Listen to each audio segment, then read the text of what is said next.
Hello and welcome to Dual Citizens. My name is David Ould. And my name is Stephen McAlpine. And Steve, been a while since we last met. Anything big happened? Not that I can think of. What about you?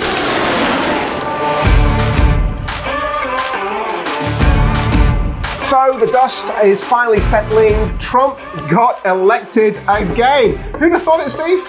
Well, some people would have thought it. Well, that is the point, isn't it? Yeah. Which we want to talk about today. And let me get in there by asking you what might seem a weird question, but actually it gets to the heart of the issue. And it's this. Why did Kamala Harris not go on the Joe Rogan show? I mean, why didn't she come with us is a clear question. That's right. But second option, Joe Rogan, why did she not go on that show? And why is that such an important moment, actually, in thinking about information and who controls it? Big issue. The whole post-election thing is she didn't go on the Joe Rogan show. And part of the issue was who's controlling narratives in the media, right? So I don't think that the mainstream media realised just how much things have flipped, that social medias now drive things. And someone wrote on my Facebook page the other day when I mentioned that they literally haven't watched TV for 10 years and they're a young person, but they watch podcasts. They're watching all the shows on YouTube. Hey, I'm not even young, and I think that's actually true of me. Yeah. I can't think the last time I actually switched on a scheduled TV show. Yeah. Why did she not go on the show? Because I think part of the old way of doing politics was very scripted. And she actually said she would give 45 minutes to Joe Rogan if he flew to her and there was a scripted conversation. Yeah. And that's just not how things work. They just went, no, that's not the way we do it. So that tells you that she thought she had the power and Joe Rogan knows he's got the power of that conversation. Yeah. So he did 3 hours, which I didn't watch. I watched a little bit of it with Trump. It was just, I'm sure it was a 3-hour ramble. I had it on the background, don't worry. Yeah. Ramble's a good word for it. Yeah. And what Kamala Harris probably should have done is realised that that's how you're going to engage with people, a 3-hour ramble. Whether she had a 3-hour ramble in her is another matter. That's the key. We may never know. Yeah. We may never know. I mean, Trump just trumped. Yeah, and he talked about all the things that the Joe Rogan people want to hear. Yeah. So that's the Joe Rogan people. That's not 50 million people have watched the video. Yeah. Compared to how many people are going through the mainstream media sites. That's the issue. It is fascinating, isn't it? So are the mainstream, almost some people are now calling them legacy media. Yeah. Did they just did they get a whole bunch of stuff wrong? Is that what we're beginning to think now? Partly, and I think part of what you're saying is that the Democrats are now the man. They used to be a party of the working class. They used to be the champions and heroes of the... To stick it to the man. Yeah, so now you stick it to the man by going against the Democrats. Oh, wow. And so what you get, if Kamala was able to spend $1 billion or raise $1 billion and spend $1.3 billion in 100 days, that shows where all the money and influence is going. And for an MSNBC reporter or an anchor to say, how did she get the campaign wrong? She did everything flawlessly. She had Cardi B. She had Beyonce. I go, that's the problem, not the solution. That's the bit that wasn't flawless, getting people in who have no idea what life's like as your main people. It just looked too disconnected from the average person. And more people coming in going, if you're with us, then of course you'll vote with us. If you're right thinking, if you think about the world the right way, then you'll vote with us. But it didn't work. No, because there's a certain framework that the progressive narrative is an article of faith. And so you've got all these shibboleths that the progressive narrative gives you. You tick this box, you tick this box. And what you saw was that when the election result was over, all these Democrats who have said nothing, at any point, run for cover. They go, I never believed we shouldn't be able to talk about, say, the trans issue. Or I never believed we shouldn't be able to talk about, but I didn't until now. You go, well, maybe you would have gotten on better if you'd had those conversations before the election. And that's the conversation we want to have now, right? So it's painted on the backdrop of the politics, and it's obviously left versus right and so on. But the real issue that we want to dive in today is where's the information coming from? Who controls the information, and who controls how you can then express what you can express? Because one of the things that I've noticed, and I've got more friends in America who are conservative than not, there's almost this sense of relief that happened after the election that they were permitted in public. They went, we're not the only ones. No, that's right. And we're actually permitted to say things radical like, I support Trump. Yeah. And what you saw with the widespread of Trump's support across all demographics was a refusal to be boxed into what I think the say, critical race theory, the progressive framework is saying, here are the tribes to which you belong, and it's certain identities. And this is the Latino vote. What does that even mean? For someone from a Latin American country, is Chile the same as Colombia? Those are different countries, and they have different expressions and different backgrounds. And so there won't be that same understanding of block voting. So things will splinter and people will vote on competing issues about certain things. So what you'll find is that people knew a lot about Trump and may not like him for that, but they still knew a lot about him and voted for him nonetheless. Now, what does that say?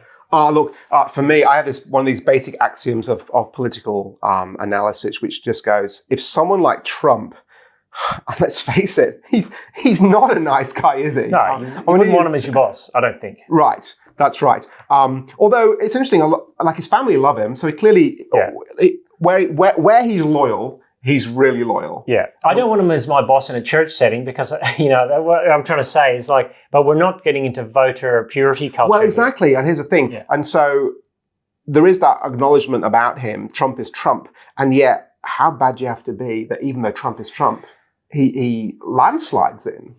Yes, and I think that's part of the issue. It lands to boil in America where you can now start to have conversations, and the Democrats would do well to allow people to have conversations that previously they were not allowed to have conversations about. So someone did say to me, well, unlike you, Steve, I don't think it was all about the trans issue. I don't think it was all about the trans issue. I thought it was about whether you can actually say that trans issue is an issue. It's about what you can and can't say, the shibboleths in the culture. Any sociologist looking at this in 100 years' time will say, here's the point where the screws got turned down on people for long enough that eventually it burst and the pressure exploded that system. So this is the thing, right, Steve? It's been about who gets to have the conversations and what they're like, and the let's call them what they are, the legacy media, what used to be called mainstream media. Legacy media in the run-up to this election, as in with priors, has just presented itself as the place to have conversations, ironically not the Joe Rogan show, but not just where to have the conversations, but very tightly controlled what the Overton window is on those conversations. That is the acceptable bounds of which I'm voting for Trump, and here's some reasons to vote for Trump, were considered outside acceptable norms. And yet that's been shown just not to fly with the electorate. So the question for me is, do you think they'll learn from this? Well, in 2016, after Hillary Clinton lost, one of the mea culpas from the New York Times, for example, was we didn't listen to people outside the Beltway. Yeah. We're going to learn from that, as we're going to learn and progress from that, and we're going to listen to people. 8 years later, you could have rewritten that script. You didn't need to rewrite the script. You just took the 2016 script and put it straight onto 2024. And that is the reason why this week I cancelled my New York Times subscription. No. Yes, I did. Finally got down to it. I like to think I'm broadly and widely read, but it's just not wide enough. Well, I like that you were optimistic 8 years ago. You went, I'll give him a chance just to 8 long years. Going. Yeah. It's just that's nuts. So where's it going now? So where are people? I mean, again, it's America, but we see the ripples going on here. Where are people actually getting that information from, and what conversations are happening? Well, the great irony is that people aren't going to places where it's an open discussion. Yeah. People will go to places, though Joe Rogan's an exception because he's a libertarian. Yeah. He's not a left or right guy. Yes. What you're going to find is that people go to their preferred social media settings, which will echo chamber them a little bit more. This is Bilbo's argument in his book a couple of years ago, Reading the Times. He goes, we used to think that the plethora, it's a good word, plethora. The plethora of options of opinion would make us all more widely read, but actually what it does is it just overwhelms us, and so we bubble. Yeah, and it's even like if you go to Amazon and buy a book, it says people who read this book also read these books. And you go, can I see the list of books that people who bought this book would never read? Maybe I should have a look at those. Yeah. So where's it all going to go? Splintering. It's going to be splintering. It's going to be online. It's going to be more bubbled. It's going to be more tribal. The great irony is, I think, the way technology is moving is shaping our politics more than the other way around. So politics has been shaped more by the technology than technology by the politics. That is fascinating. And I'm beginning to ask questions about what that means for the way that we tell people about Jesus, because does it mean that they're all in their bubbles as well? Well, you're going to find that. You're going to undisciple things out of people in a different way before you disciple them. And people will also respond to the gospel by watching things online long before they ever get to a person to ask them a question. So we need to start thinking about ways to pop that bubble. Yep. In the meantime, other people are trying to go, some of the bubbles are really bad, and do something about it. Which we'll talk about in a minute. Okay, Dave, that's a good segue to talk about the misinformation bill. We've talked about how information gets out there. How are we going to talk about information not getting out there, the misinformation bill in Australia at the moment? Well, the Australian government, and they've got it through the lower house of parliament here, seems to think that the way to do this is to actually ban certain forms of what they term as misinformation. And so because there's so many people walking around saying so many things that could or couldn't, may not be correct, and therefore unhelpful, they're going to ban certain information going out, or more accurately, they're going to put the emphasis on some of the social media companies to not allow certain sorts of misinformation to go out. So what are the arguments around that? Because I can hear some warning bells as well as, well, there might be some good to that. Sure. So, I mean, if you want to be positive about it, you want to go, well, certainly there are some forms of spread of information that are just really unhelpful or just untrue. People might argue, look at COVID, look at some of the stuff that was said about vaccines. And as soon as you say vaccine, something go, but the point is, we'll come to that in a minute, who decides. But there was clearly some stuff that was said that was utter nonsense. You might look at a lot of the anti-Semitism that's just reared its head again online, and just blatant lies being told about Israel and Jews and so on, and the direct harm that comes from that. And so there's a sense in which you want to go, you can see the desire to go, let's not allow that to happen. And it's back to this therapeutic culture thing that we keep coming back to. Yeah. Let's not allow things to happen that harm us. Your words really can hurt me. Of course, the flip side is, who gets to decide? Yeah. And that's the key thing, isn't it? Which is actually the thing we were talking about earlier in terms of the legacy media going, only these things are acceptable to say. Yeah, and these things are terrible. Is misinformation. That's right. And deliberately, it's going to harm, or it's even deliberately designed to, and so the counter arguments are stuff like, look at the Hunter Biden laptop stuff. Yeah, for example, so 4 years ago. 4 years ago, it was 51 agencies in the United States said the Hunter Biden laptop was a Russian hoax. And then, the New York Times reported that, but it wasn't. It was actually true. Clearly. And Clearly true. So that was misinformation, but that was promulgated by the government. So you've got a situation. And at the time, some social media companies who then reinforced that. And banned anything being said about it. That's right. So who gets to decide what is misinformation? That sounds like that's a step towards a deep state issue, as far as I'm concerned. It feels like that's a step towards a much more propaganda-driven kind of government framework. Shouldn't we all be libertarians now? Well, I mean, there's a sense in which I'm always in favour of freedom, clearly. Yeah. Get it out there. And it's always been, let's just face the reality. It's always been more left-leaning governments that have always wanted to restrict freedom.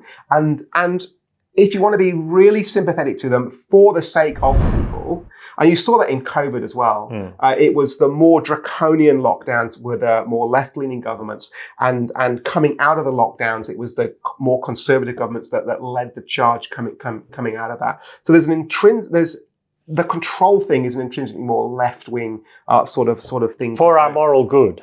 For our moral good. So that's the issue. But that means there's always orthodoxy and heresy in every culture. And so we ought to be very cautious about that. And I just keep saying to other Christians, just be really careful about that sort of thing, because what you're basically doing is saying to someone, they get to decide what's orthodoxy and what's heresy. And come on, isn't the most important thing for us the right to speak out publicly on things that we are convinced are true, that others actually think are, well, I think, these days, I use the word heresy correctly, they think they're heretical. So that's the danger there. But I sense that this is dead in the water. Why do you sense that? Elon Musk. Oh, right. And actually, it was dead in the water, wasn't it? Just a few months ago when, I forget what the issue was, but the Australian government said to Twitter, look, you can't allow that. And Musk went, says who. Yes. And the Australian government blinked. Yes, that's true. And so it's over now. And actually, what's been one of the most powerful factors of looking at the election in the US as this great sort of proving ground, but here as well, I'm noticing is that Musk really is committed to freedom of expression. Yeah, that's interesting that I saw that Stephen King, who had a go at the great novelist, had a go at Musk. Yeah. And then I read on another platform, Musk has deleted Stephen King from the platform. But it wasn't true. No. You only had to go there and find that out. It's like, that's how misinformation spreads. So Elon Musk obviously is able to let someone stay on who abuses him. Yes. So that's a turn up for the books. Which is a philosophical position which says, and it's the Voltaire thing actually, I will defend your right to say all sorts of things that you want about it. I remember a meeting a number of years ago in a room with religious leaders and a left-wing politician who was there. And I said something about they were Scientologists I spoke about. And I just said, look, I think what they think is nonsense, but I think they need to have the right to say it. Anyway, Scientologists went nuts at that. How dare you say it's nonsense? To which I wanted to go, is this news to you? That people think this? But this senior politician who should have known better acted all outraged about it. Yeah, as if to say, how dare we talk about each other this way? To which you want to go two things. One, no, this is how society works. Yes. We disagree with each other and we learn how to do it well. Secondly, I've heard you say far worse across the floor of the House of Representatives. So who gets to decide what is misinformation and who gets to decide that they can speak a certain way? It feels like that's a power thing. It is, and I want to say the Attorney General ought not to be the one deciding it. That's exactly right. Clearly got to be the thing. But no, another segue coming up, Steve. Another one. I feel like nauseous with all these segues. Maybe there is a moment where we do have to limit speech. Well, we'll look at that in a minute. Let's do it. Well, Dave, there's talk in Australia of banning social media for specific age groups. Will that be a threat to your Snapchat account? Well, two reasons why it might not be a threat for me. First is Age. I'm not under 16, although these lovely youthful looks, moisturizer and clean living, Steve, can't speak for you. The second reason is I don't have Snapchat, but a whole bunch of under 16s in Australia do, and the Australian government, they're not the only one. The British government is talking about this as well. They're proposing a social media ban for under 16s, and I'm going to say something a bit controversial. Look, Jonathan Haidt's written the book *The Anxious Generation*, and a lot of that is a US psychologist, works at New York University, and he's talking about the fact that you can track the anxiety levels in our current younger generations to the uptick in social media from 2011. Is it causation, correlation? Is it what's going on? Is it social media that is causing the deep anxiety, or is it just reflecting it? Maybe a bit of both, or feeding on it and cycling it. But yeah, Haidt's book, *The Anxious Generation*, I remember a conversation on Twitter, of all places, where I'm still allowed to talk at the moment, last week, where a fellow conservative here in Australia saying, I don't get how any conservatives could support this social media ban for under 16s. And my reply was, actually, no, Haidt's *The Anxious Generation* has persuaded a whole bunch of us. Let me make my case. I think he shows you very clearly a very clear correlation where you go, no, there is something obviously going on here. It's taking vulnerable young people, and social media is making them constantly compare themselves to others, which is not a helpful thing to have happened. And it's also fed into the social contagion thing, which we now recognize around a lot of sort of the trans and alternate sexuality ideology stuff as well. And so here's the thing: why then would we not ban something that clearly has been demonstrated to cause harm, and ban it for minors who are not yet capable? We have a common assessment in law, except for a couple of things where they are. We'll talk about that in a minute, or should they be, not capable of making decisions for themselves, because we do it in other areas. We don't let under 16 smoke cigarettes, buy cigarettes and smoke it. We don't let them take alcohol and so on. We don't let them, go in the army and all those kinds of things. So I think I want to go to fellow conservatives. I'm a conservative, shock horror.